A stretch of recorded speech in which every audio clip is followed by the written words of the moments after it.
Live from the home of lost phones everywhere, you're listening to Techies Talking Tech Tonight, informally known as T4, for March 5th, 2014. I'm your host, Trey Comstock. With me this week, as ever, is Jimmy Principe. Hello. And Stephen Doss will be joining me later in the past, which will be the future, through the magic of editing. As ever with this show, this is freeform and sweary and everything else, where we vaguely talk about technology and restaurant chains, and you'll see what I mean in a few minutes. Whatever else. And whatever else kind of happens. And so, Jimmy, what's new with you? So, I have a new phone. You have a new phone. So why do you have a new phone? I may or may not have misplaced the other phone. How could that have happened? I may have been imbibing, wonderful alcoholic drinks, and thus not had the common sense to keep track of my all black Nexus 5. Huh. Interesting. For all I know, it's in my apartment somewhere, but I couldn't find it, and it's dead. So, years later, you'll be moving out of your apartment. Look, and you'll find okay. it. The sad thing is, I do still have the S3. Yeah, but that has no battery life. It has no. Well, look, it has no battery life. It's kind of a piece of junk. Now, it's also on Sprint, which is just not helpful to me. This is why unlocked phones are good, because you can use them anywhere. That is true. Unlike this thing, which you can't. So you lost your phone. Yes, I lost my phone. So what did you replace your lost phone with? So I had an interesting conversation with the people at T-Mobile. Walked in and I said, I want a Nexus 5. And they started to try to talk me into something. I'm like, no, I had a Nexus 5. I lost my phone. I just want another one. Sure. I was like, okay, I'll go get you one. Walks in the back, goes, we're all out. So let me call one of the other stores, see if they have any.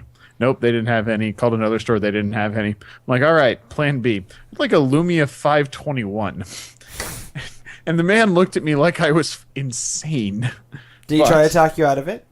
No, he didn't. Okay. Much to his credit. They're getting better at that. Well, and he said, I don't think that because they don't have any of the deals with phone makers, their entire strategy is to sell unlocked phones. Sure. And then actually just make it part of your plan to pay it off.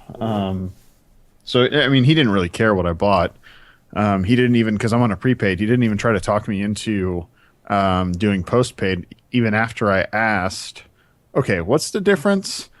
I said, aren't you guys like the uncarrier or something? So I can cancel any time. He said, yeah, the only difference is that postpaid, they do a credit check and you pay after the service, whereas prepaid, you pay before the service. Sure. Otherwise, it's the same service. I said, okay, well, I'll just leave it prepaid then. Which made my phone cost $25 more.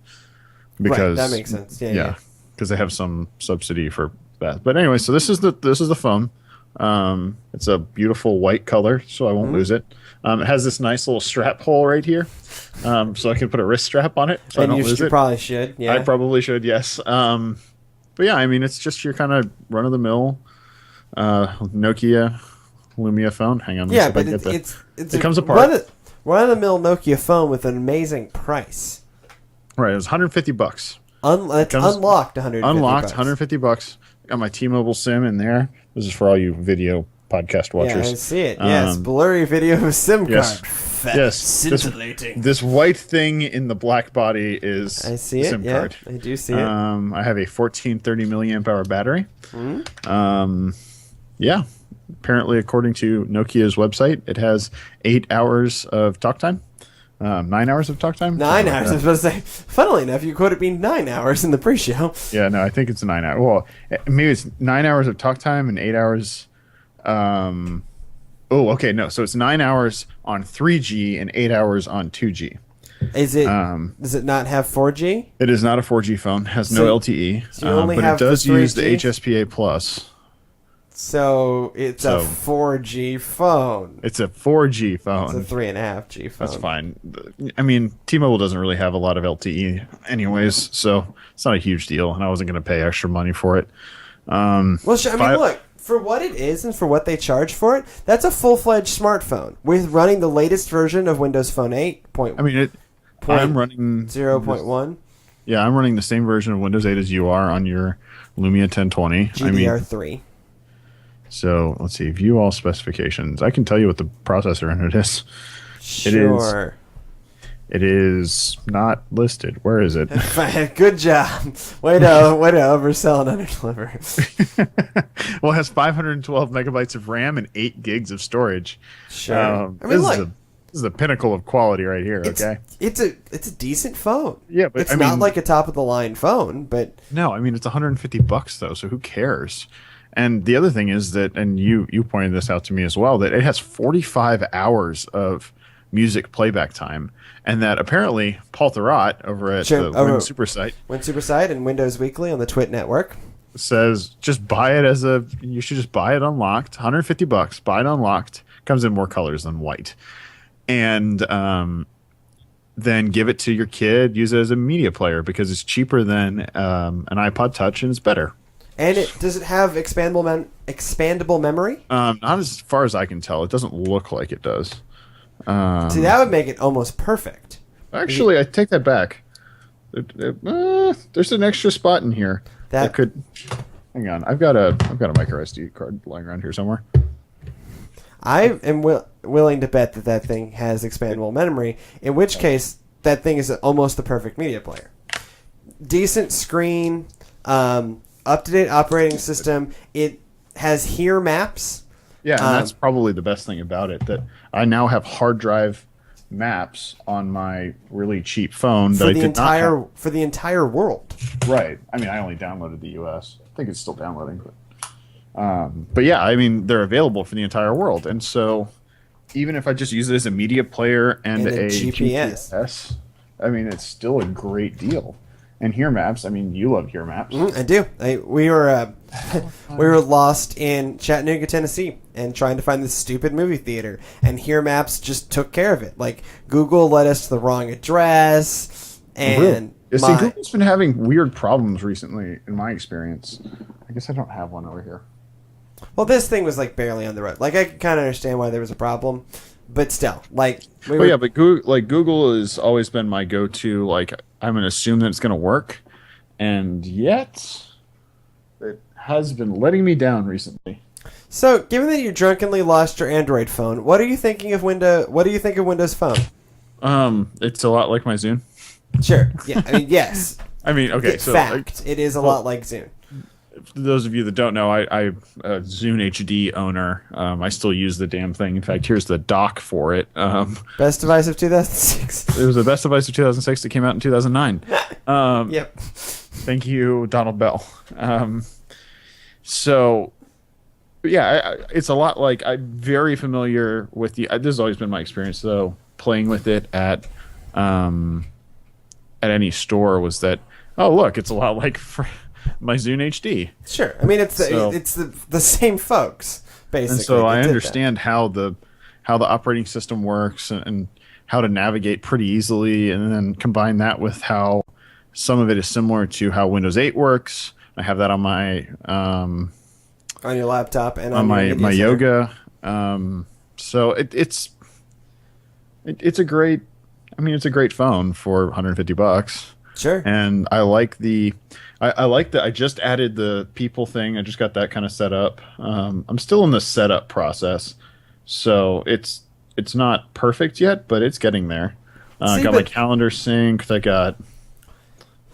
See, that phone is why I would always look at that and go, why do we need Asha?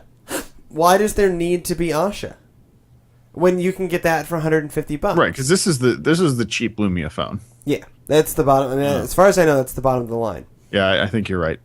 And so my roommate but you can get it. You can get a prepaid version at if you don't have anything set up and you want a prepaid version, you can buy it for $100 at Best Buy. Oh wow! Yeah, I may do that. Yeah, I have no reason why I would do get that. a prepaid version of this phone for $100 at Best Buy. So my roommate in Paraguay, Junior. I love Junior. Great guy. He was my roommate in Paraguay. The picture of himself with your hat. With my hat. You were like, Junior, what are you doing? Junior, that's my hat. I like that hat. It's just funny. He had both a Lumia phone and an Asha phone. Why? Yeah, I don't know. My Spanish is all right, but I could not get to the bottom of why. I think it had to do with like, yeah, but they were both activated, and they like. Yeah, because I'm stupid, so this is what I have. I think one was like for internet and calling, and one was for messaging. And so his solution was an Asha phone for messaging, and then a Lumia for internet and calling. That's probably the right solution, though, because I bet the Asha phone gets really good battery life. Yeah. Oh, yeah. And I don't know. This does not. But also, like, in the developing world, as opposed to here, you are constantly kind of switching back and forth between networks just based on who... Because you own your phones outright, so it doesn't matter. And so you're switching back and forth on networks based on who can offer you the best deal for what. It's also why dual SIM cards are so popular in the developing world. It's because you do a lot more carrier switching than you do here, because it's also just a lot more streamlined. Because mobile phones is kind of like the technology. There isn't like laptops and tablets and game system, like all those exist, but what everyone has is a mobile phone. In Kenya, all of our banking was done on mobile phones. Well, that kind of transitions into what's new with you, Trey. So yeah, I have this theory that I think a lot about because that's what I do. It's this idea. Trey. It's this idea of what is your tech, and someday I'm gonna write this up as like an actual article for the site. Don't expect that anytime soon. I'm on the road. It'll happen sometime between now and sometime. Sometime. This is not like a hot story that's gonna like fizzle. But it's this idea of your technological home base. What is the device that you think of as your home base? Now, my, whole adult life, and certainly, basically since high school, my home base is my laptop. I have several laptops. It's a dumb statement. There's one behind you right now, and I know that's not the one you're talking about. But like my main powerhouse laptop, and before that, it was my desktop. So I started I built my own desktop when I was 10, and I was 11, just before I turned 11. And so that was my home base, obviously, before I had a laptop. And then I had a laptop, and that was and it still is, my technological home base.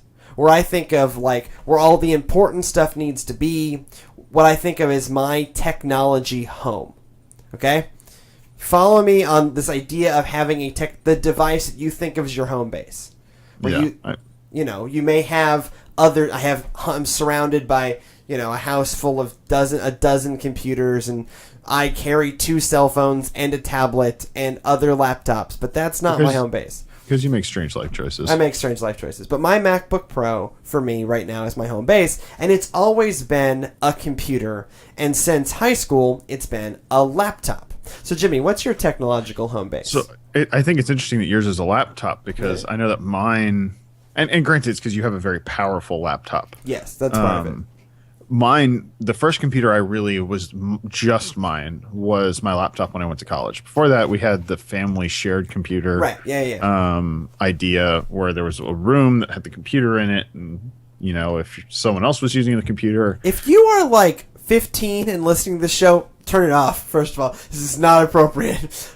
But if you are still listening, write into us and tell me if there are still computer rooms that you go to write your papers, because I'd be fascinated to know. I doubt it, though, because the death of desktops in such a significant way. But I mean, so mine was a laptop. Mine was a Dell Latitude. What was it? An 830, something like that. Sure. D830. That's what it was. It was a D830. It was a 15.4 inch, business grade Dell laptop. And man, I beat the crap out of that thing. But. And it had the Dropkick warranty. Yeah, that's the good one. And so I could do whatever I wanted with that thing. And shoot it. And, because I was in Austin, it was a really long drive from Round Rock for them to come fix it. It's like less than an hour. And so I had that, and that lasted me through 4 years of college. And then when I graduated college, I got the desktop PC I'm currently using for this podcast, which is my Falcon Northwest. Talon. Talon. No, is it a Talon? Is that yes. Okay. Because the Mach 5's the big one. Oh, that's right. Okay. So, yeah, it's my Falcon Northwest Talon mid-sized tower PC. And I mean, it's a beast. It's a tank. I commonly refer to it as the Beast. Sure. And it is actually so I have a sci-fi ship naming convention for my computers. Right. And at one point, this also involved there being matching desktop backgrounds for whatever the sci-fi That's awesome. thing was. I need to get this one set up again, but this one is called Death Star. Sure. On my home network, I have Death Star. I have the Enterprise, which is my Enterprise. media center PC. It also happens to be the storage PC. It's got the 3 terabyte backup drive in it for Sure. this PC. And then my laptop is Serenity. I only carried this naming convention through my Zune HD, and my Zune HD is Millennium Falcon. It's a little small. It is a little small. I guess it could be X-Wing. Actually, that's what I should make this phone X-Wing. name. But anyways, so this is my home for all of my computing and everything. I mean, it's where I store all my media. It's where I go to if I need to do anything hardcore, like, Photoshop is installed on this. All of my image management is on this computer. Everything. Sure. Bless you. Everything as far and music, and so I have I have a terabyte and a half of space dedicated to media on this PC. And see, that's how this is too. Like, this is where all of like my key documents are. This is where all my really powerful programs are that will run on a Mac. Our streaming software is a key. XSplit. All of our streaming solutions are PC, and so I have a very nice desktop here in my office. But for me, it's a it's a quad core i7 Mac 2-year-old MacBook Pro with 8 gigabytes RAM. And when I bought it, it was the most screaming thing that Mac would sell me in laptop form. Right, and I mean, you and our computers are the same age. Yeah. I'm kind of sad because my Windows Experience Index went down. Sure, it does. It does that because they adjust the formula.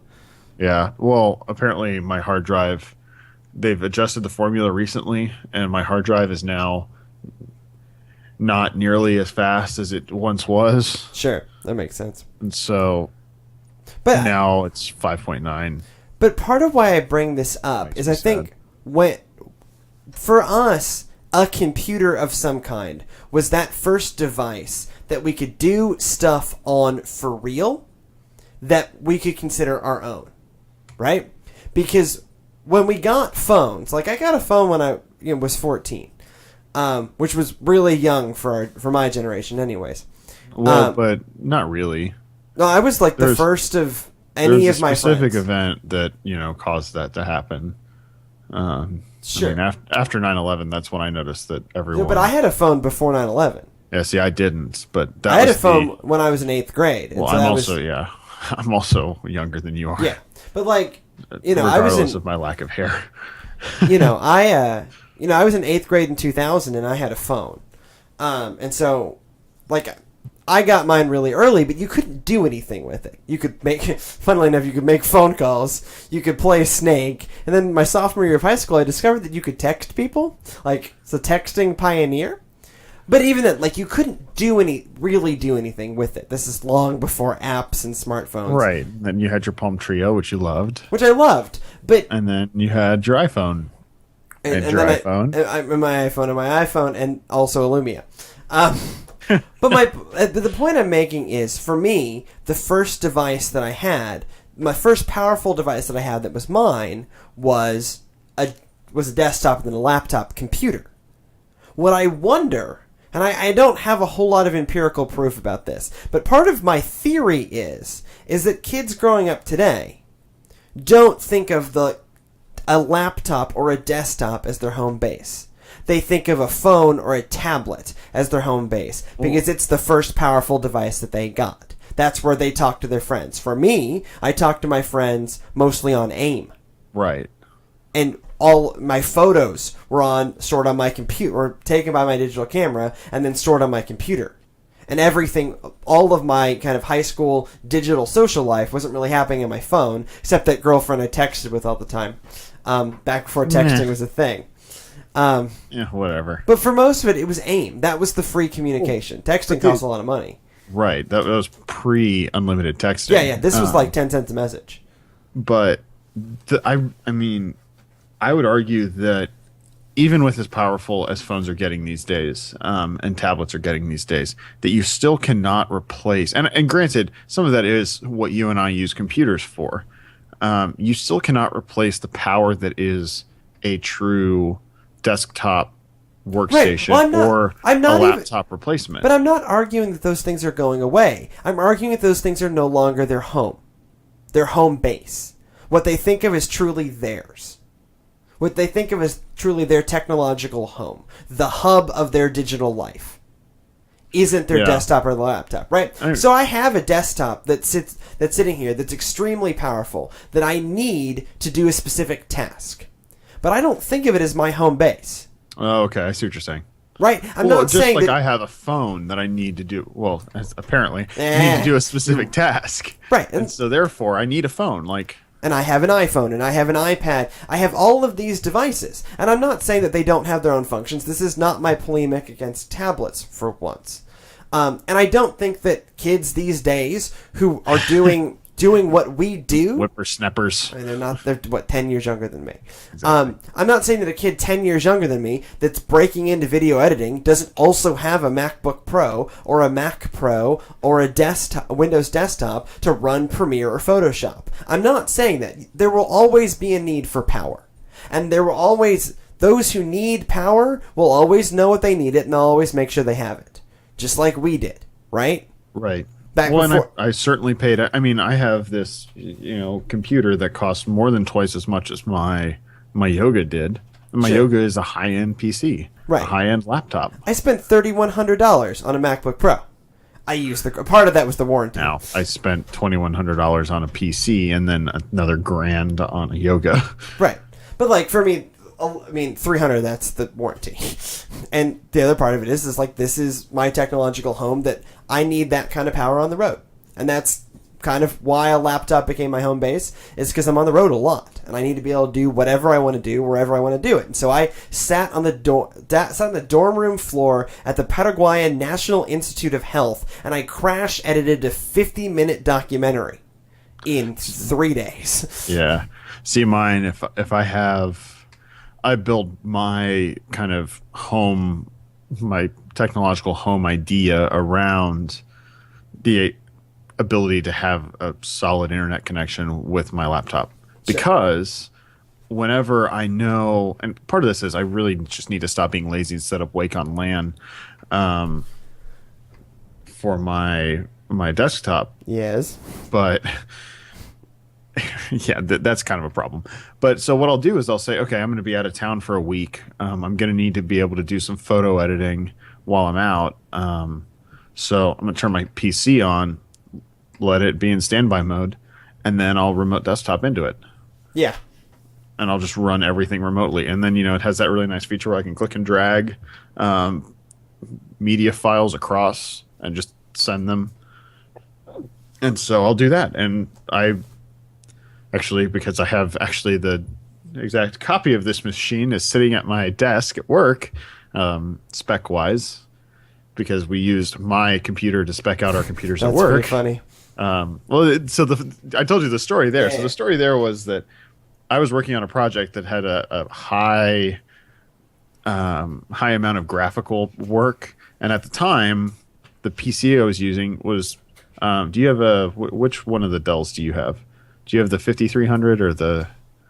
I have the T3500. 3500, sorry. I got those backwards. Yeah, I have a T3500. Okay, yeah. So the 3500, that's the PC that I was using at work. Sure. It's a wonderful PC. It's a wonderful PC, but it couldn't do what I was trying to do. So I just gotten my Falcon Northwest Talon in, and this thing was screaming. And so I was like, forget it. I'm going to take this. I put it in a suitcase, and I took it to work. That's pretty funny. So who says that desktop computers cannot be portable? No, but what I need is an Alienware 18. Yes, need. Need is such a strong word. Well, if we want to pick up our streaming content, I need an Alienware 18. Yeah, no, that's true. But so anyway, so I put this thing in my suitcase and I brought it to work, and worked on it for a week on this one project, got them to set the whole thing up for me, and then I just nuked the install when I got home because, I know how to do that. Sure.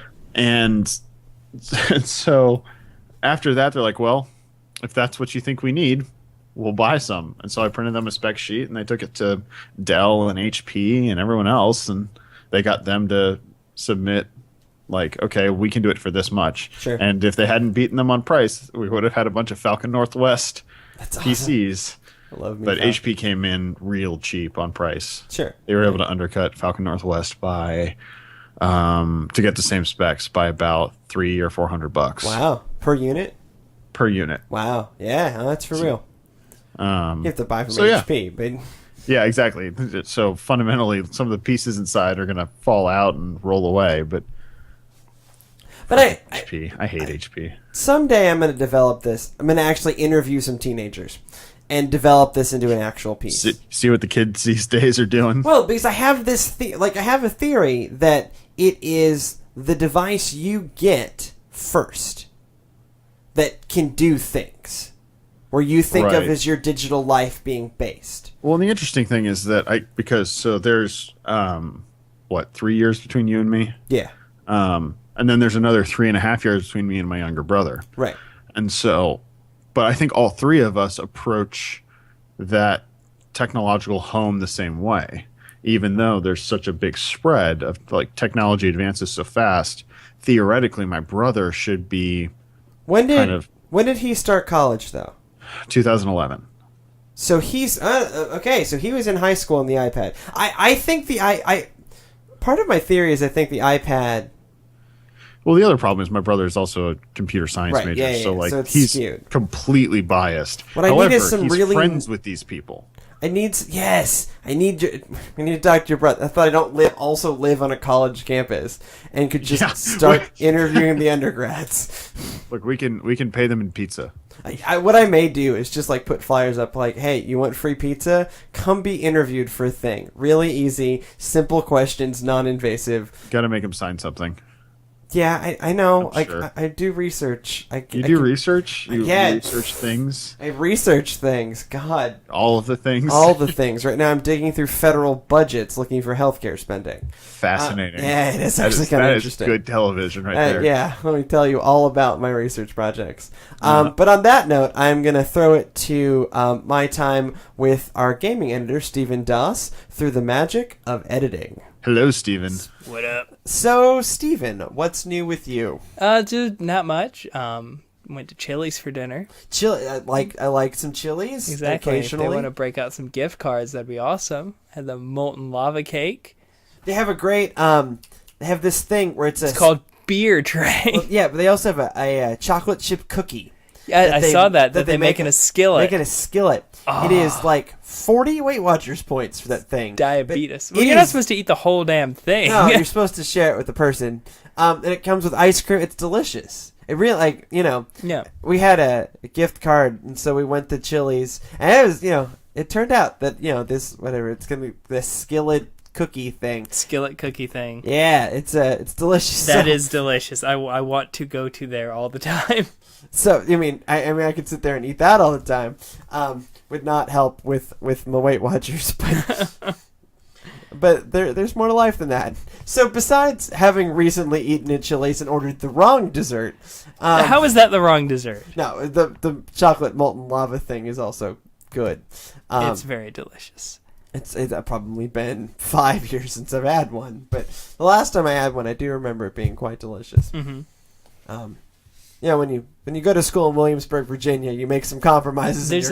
There was a place in Williamsburg when I went there. The only time I went there back in the third grade. Third grade? Yep. There was a place called A Good Place to Eat. Interesting. It was a burger place in Colonial Williamsburg. So. Yeah, that does not exist anymore. Colonial Williamsburg doesn't exist. No, Colonial Williamsburg, I can attest, it still exists, but the restaurant you described would have been a welcome addition to my college experience, and it did not exist. That's interesting. There is a great, if you're ever in Williamsburg, Virginia, and you're looking to not eat at CW, which is what we call Colonial Williamsburg, it's CW. You can eat at Busch Gardens. You can eat, but I used to you used to be able to see that from my apartment. You can actually go in there and kill a buffalo, and they would let you do that, right? Probably. Fantastic. Okay. There's the Greenleaf, which is a kind of pub with actually decent food just off of Colonial Williamsburg. It's really good. But besides that, the college-related culinary experience in Williamsburg, Virginia is decidedly lacking. Well, we'll see. I went to Troy University in Troy, Alabama. That's where my college degree is from. Whoopty smack. And we not only had one Waffle House, we had a second Waffle House, and it was not until very late in my collegiate career that we got the Applebee's. See, Williamsburg is famous for its pancake houses. We don't have an official Waffle House, but we have hundreds of pancake houses dotted throughout the entire landscape. Because my theory behind it has always been that Williamsburg tends to attract. This is all about tech and gaming, clearly. Yes, it is. So Williamsburg tends to attract kind of an older clientele, and they may not live until lunch, so they wouldn't do it that big at breakfast. Yeah. That may or may not be terrible, but it's probably true. What do you think, Arnold Schwarzenegger? Yes. Oh, he agrees. Oh, good. I'm glad we have a new Yes, I brought out Arnold Schwarzenegger soundboard. Yeah. So that's been it. What's up with you? Oh no, this is a gaming and tech thing. Gaming and tech generally, but we can also talk about culinary delights. I think we've given a lot of 5 minutes of free advertising to Chili's. Well, here we go. Game over. That's right. There we go. Yes. Okay, and now to the gaming shit and stuff. All right. So I was waxing nostalgic today because I was listening to on the way here, of course, because no matter how much we say we're from Atlanta, we are still a part of Georgia. Yeah, as it turns out. And so I was listening to the radio, and Freebird came on. Freebird! Exactly. And it reminded me a little bit about those classic rhythm games that we played so long ago. And this is a two-pronged question. Not really a question. Two-pronged discussion point. Number one. Rhythm games. Yes. Pretty awesome. Pretty bad. What are your thoughts? Number two. Whatever happened to social multiplayer where you actually had to be in the same room as the player that you're playing with? Nowadays, it's all either you're doing a co-op with it's like grump, grump, grump, playing a shooter, or you're having to do something online, massively multiplayer, or 16-ability multiplayer. Well, it's interesting. So, rhythm games, I think for me, rhythm games didn't hit my radar until the Plastic Instrument phase. Oh, yeah. And that's when, I was not... I didn't play Frequency back in the day or anything like that. I mean, I think I pretty much pick up with Guitar Hero 2. For me, it was the first Guitar Hero, because I got that with the red plastic guitar. Yeah, see, some friends of ours, in college, which is kind of where all our generation kind of got acquainted with Rock Band and Guitar Hero, someone had a Wii with Guitar Hero 2. I think it was Guitar Hero 2. It was before there was drums. So drums picks up at Guitar Hero 3? Yeah, drums were after Rock Band. Well, Rock Band was the first one to have drums. And then but Guitar the next Hero, Guitar after that, the next one after you could that, play it with that, which I think was Guitar Hero 3 or Guitar Hero 4. This was before drums, and so they had it. And I didn't really get into it until there were drums, because that's kind of the instrument that I have any kind of skill with. Never been able to play the guitar, but I'm okay on the drums, and so I would enjoy doing that. And then 1 year with our tax return, we invested in the economy, and we bought Rock Band. And so we bought Rock Band 2. Mm-hmm. And so we have Rock Band 2 guitar, Rock Band 2 drums. Then we bought Beatles Rock Band. Yep. And then we bought the keytar for Rock Band 3. The keyboard, yeah. Keyboard guitar. And then Rock Band kind of just dropped off the face of the earth. Because retailers got tired of stocking all the plastic crap. Oh, yeah. It took up so much space. But it's interesting you bring up your point about local multiplayer. Yeah. That is big on Steam right now. Mm-hmm. There's games like Nidhogg and, what is it? Samurai Gun? Some samurai game.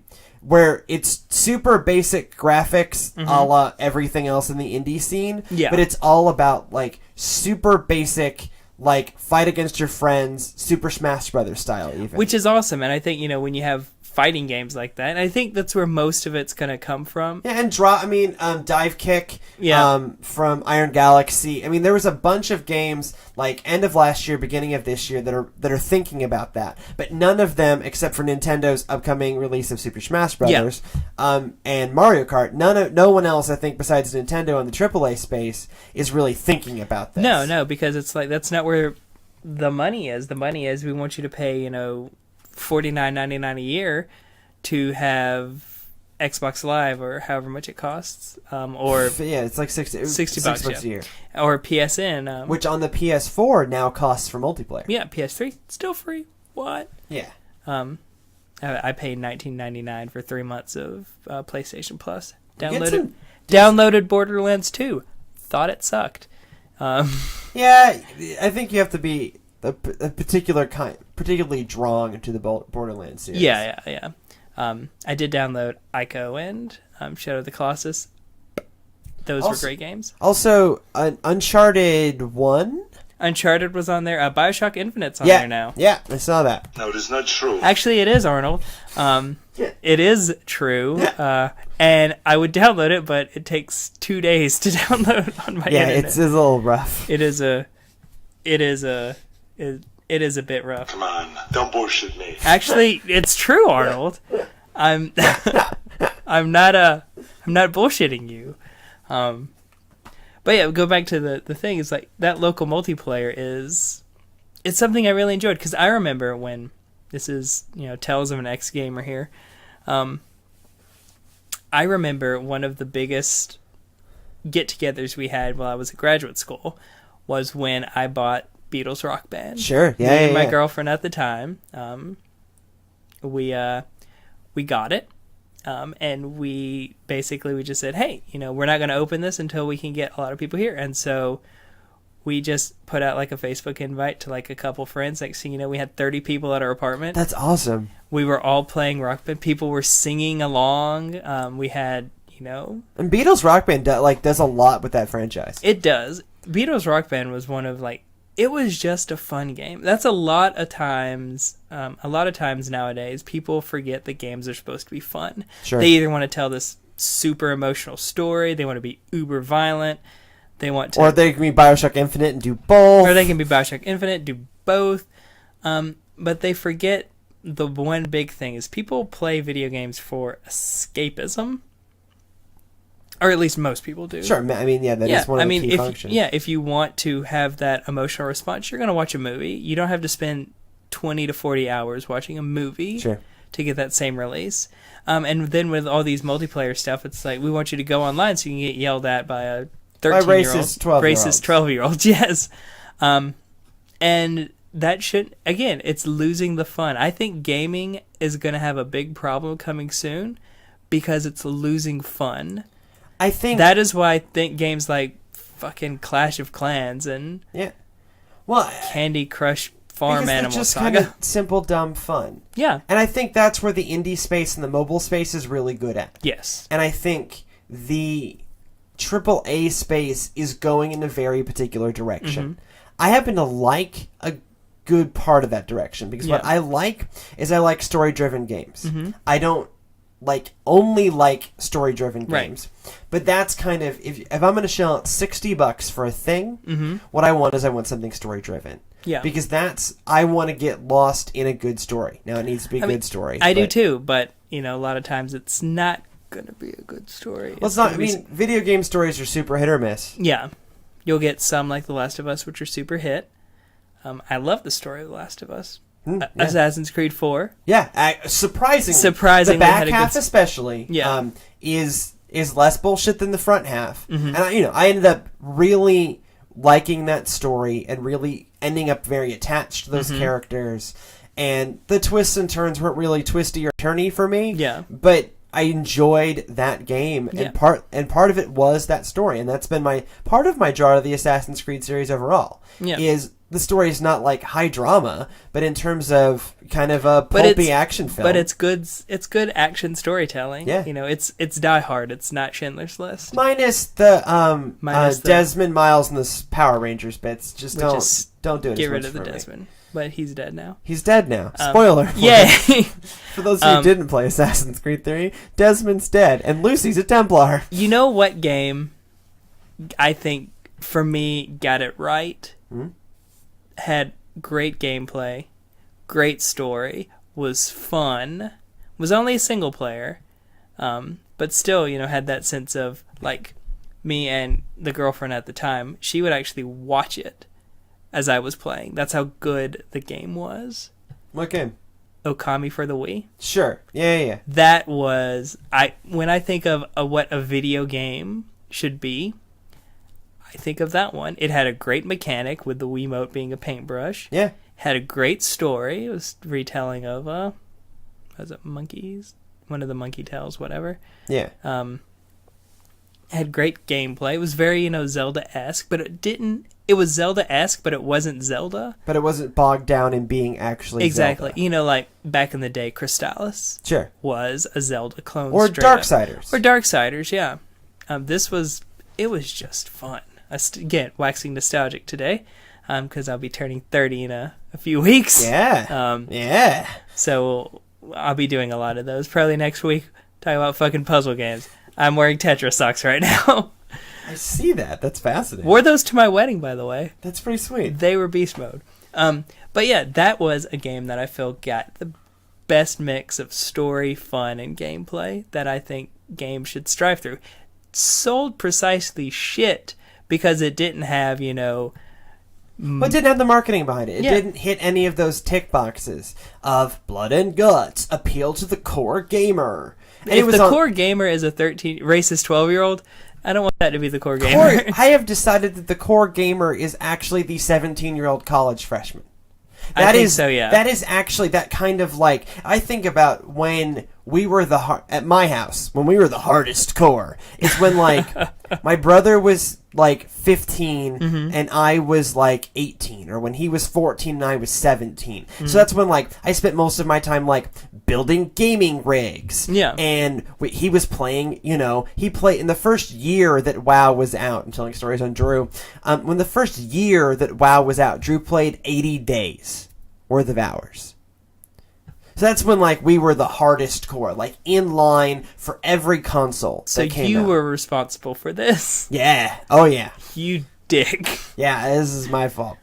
So I mean, I think about it, but we were that age range, like that kind of late middle school to early college. You were a young invincible and you had Racist tendencies. I You mean, could do anything. That's when Xbox Live was first coming out. That's when Steam first launched. I mean, that was the height of WoW. And so for us, like, that's when we were kind of the hardest core. And it's only recently that I've gotten back into truly being a hardcore gamer. Still with my own weird proclivities and the fact that I vomit playing first-person games. See, I don't vomit playing first-person games. It's just, I just was I'm just not a fan of them. It's like, oh, look, I'm shooting an enemy. Oh, it's the same enemy I've been shooting. I can't. To me, even when I was doing like a lot of like LAN party Counter-Strike, we would do a lot of LAN. Shows my age. We were doing a lot of LAN party Counter-Strike 1.6, and we were doing a lot of Medal of Honor, like the first Medal of Honor. We were doing a lot of first run Halo. I did a ton of that. We would actually, fun story. We would go to our Wesley Foundation, the United Methodist Campus Ministries, with a bunch of flat screen TVs and a bunch of Xboxes, and we would hook it up. Oh, We would that's have sweet. a LAN party in there at the Wesley Foundation. So half of us would be in the worship area, and the other half would be in the lounge. And do 16 player? And we'd do 16 player for like 8 hours at night. That is actually And really we sweet. still had girlfriends. It was kind of awesome. Yeah. See, when the Xbox 360 came out my freshman year of college. Yeah. So we didn't have a 360 on the hall until maybe the end of my freshman year. And then I moved out of the dorm into the Wesley Foundation. And we had a Wii there. I was able to track down a Wii in 2006. Yeah. Which was pretty remarkable.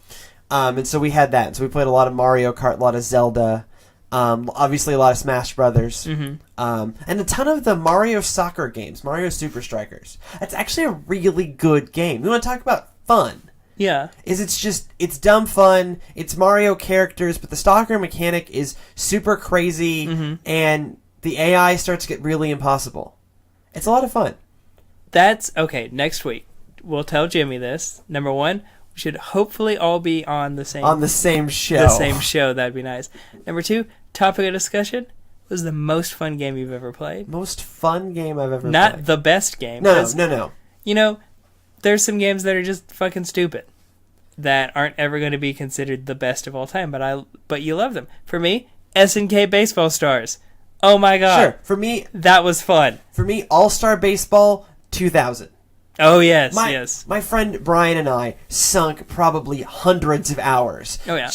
He would play as the Braves, I would play as the Astros, and every weekend, another game that I played a ton of is a game that no one else has ever heard of. It is Wacky Racers for the Dreamcast. Never heard of it. Dumb kart racers. See, I was big into Wacky Racers, the cartoon, because we didn't get a whole lot of like English cartoons in Belgium. What we did get was like old, so I watched the whole run of Wacky Racers, and then someone made a game specifically for me. I think who else is the market for a Wacky Racers kart racer? I know every secret of that game. So I got dumped right after my first semester freshman year of college. And Brian gets roped in all my terrible gaming.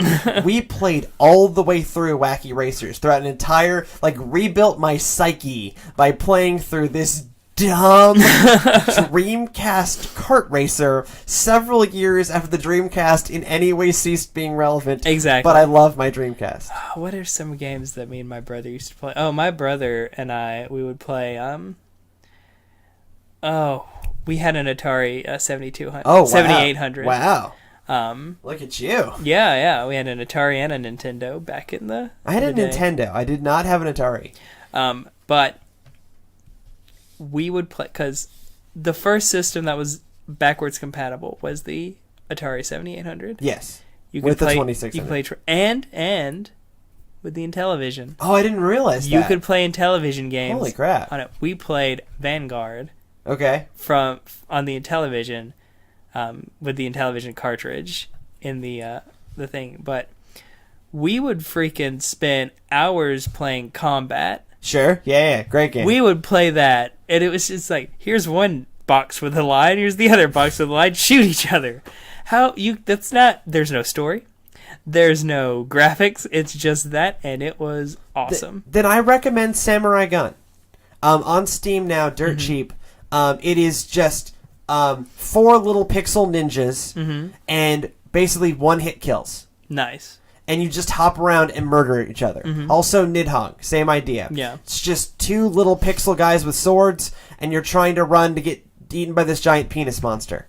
That's the goal. It's the first one to get eaten by the monster wins. Come on, don't bullshit me. Oh, it's great. It really, it's hilarious, just kind of great couch multiplayer game. Yeah.